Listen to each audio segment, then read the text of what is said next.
Good afternoon. Since 9/11, more than 80 Americans have been taken hostage by murderous groups engaged in terrorism or piracy.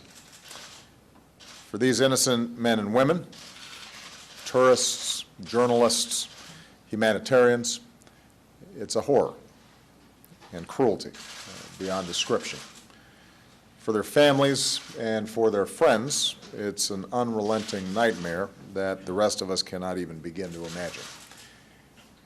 As a government, we should always do everything in our power to bring these Americans home safe and to support their families. Dedicated public servants across our government work tirelessly to do so.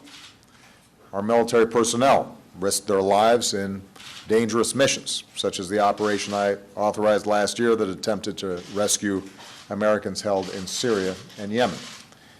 And there have been successes, such as the rescue of Captain Richard Phillips, held by Somali pirates, and Jessica Buchanan, rescued from Somalia. Of these more than 80 Americans taken hostage since 9/11, more than half have ultimately come home, some after many years. Tragically, too many others have not. And at this very moment, Americans continue to be held by terrorist groups or detained unjustly by foreign governments. For them, the nightmare goes on, and so does our work day and night to reunite them with their loved ones. As I've said before, the terrorist threat is evolving. The world's been appalled by ISIL's barbaric murder of innocent hostages, including Americans.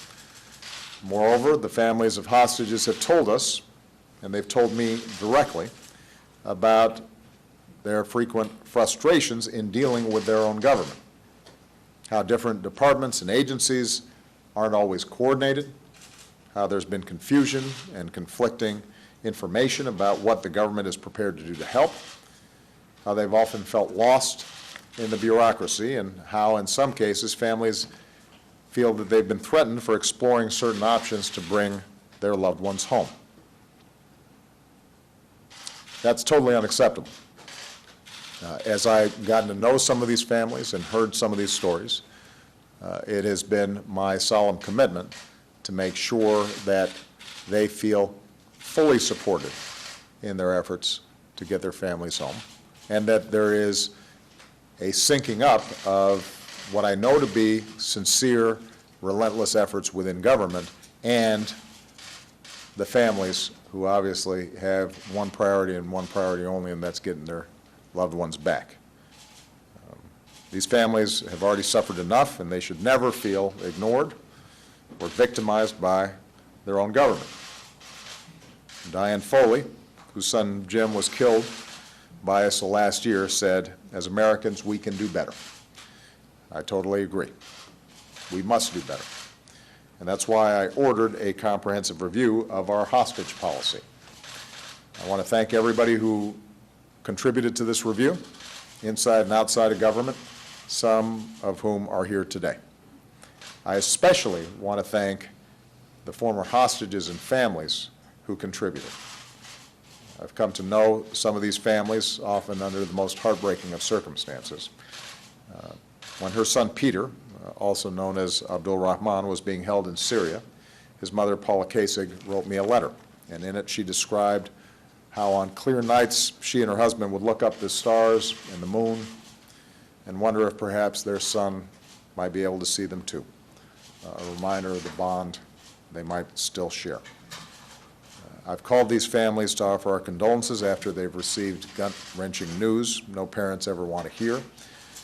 I've visited with them, I've hugged them, I've grieved with them. I just spent time with some of the families as well as some former hostages here at the White House. And needless to say, it was a very emotional meeting. Some are still grieving. I thank them for sharing their experiences and their ideas with our review team. In fact, many of the changes we're announcing today are a direct result of their recommendations. I acknowledge to them in private what I want to say publicly, that it is true that there have been times where our government, regardless of good intentions, has let them down. I promised them that we can do better. Here's how. Today, I'm formally issuing a new presidential policy directive to improve how we work to bring home American hostages and how we support their families. I've signed a new executive order to ensure our government is organized to do so. And we're releasing the final report of our review, which describes the 24 specific steps that we're taking. Broadly speaking, they fall into 3 areas. First, I'm updating our hostage policy. I'm making it clear that our top priority is the safe and rapid recovery of American hostages. And to do so, we will use all elements of our national power. I am reaffirming that the United States government will not make concessions, such as paying ransom, to terrorist groups holding American hostages. And I know this can be a subject of significant public debate. It's a difficult and emotional issue, especially for the families. As I said to the families who are gathered here today, and as I've said to families in the past, I look at this not just as a president, but also as a husband and a father. And if my family were at risk, obviously I would move heaven and earth to get those loved ones back. As president, I also have to consider our larger national security. I firmly believe that the United States government paying ransom to terrorists risks endangering more Americans and funding the very terrorism that we're trying to stop. And so I firmly believe that our policy ultimately puts fewer Americans at risk. At the same time, we are clarifying that our policy does not prevent communication with hostage takers by our government, the families of hostages, or third parties who help these families.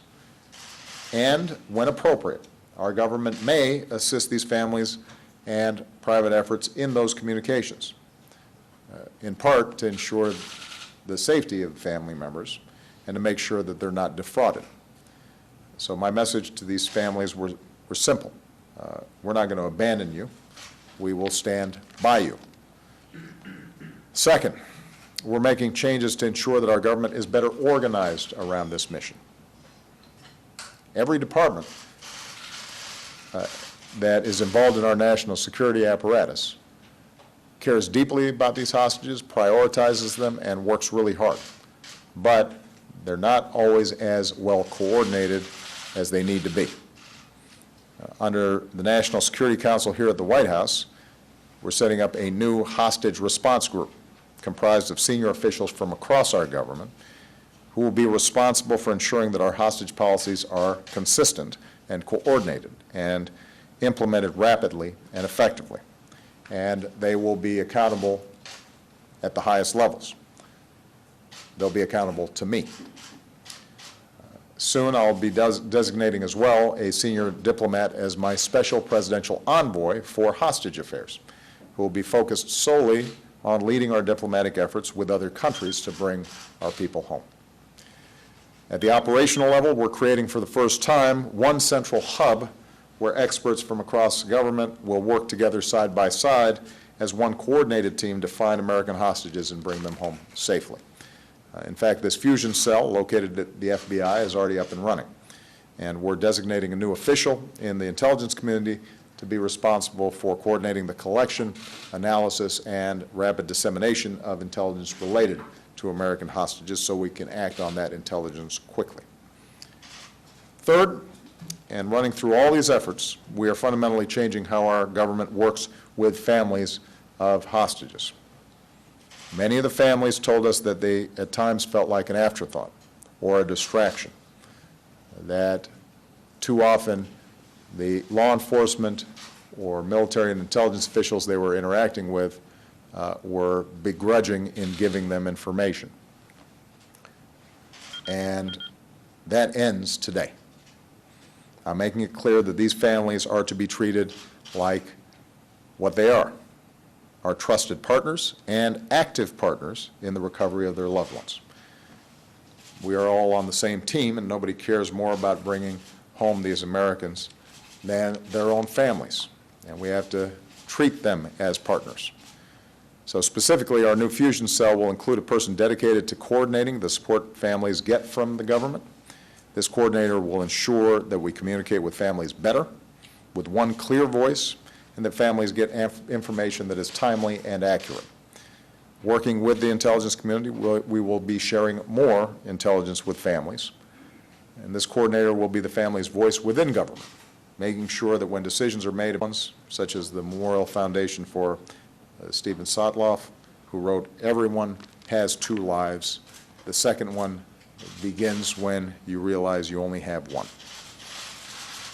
As a government and as a nation, we can learn from the example and the strength of their lives. The kind of strength we've seen in all these held hostages, including Kayla Mueller. Kayla devoted her life to serving those in need around the world. To refugees in Syria who had lost everything, she was a source of comfort and hope. Before her tragic death, she was held by ISIL in Syria for a year and a half, and during her captivity, Kayla managed to smuggle a letter to her family. She said, "None of us could have known it would be this long, but I know I'm also fighting from my side in the ways that I'm able, and I have a lot of fight left in me. I'm not breaking down, and I will not give in, no matter how long it takes." Today, my message to anyone who harms Americans is that we do not forget. Our reach is long. Justice will be done. My message to every American being held unjustly around the world who is fighting from the inside to survive another day, my message to their families who long to hold them once more, is that the United States of America will never stop working to reunite you with your family. We will not give up, no matter how long it takes. Thank you very much, everybody. Mr. President, I apologize, Mr. French, together.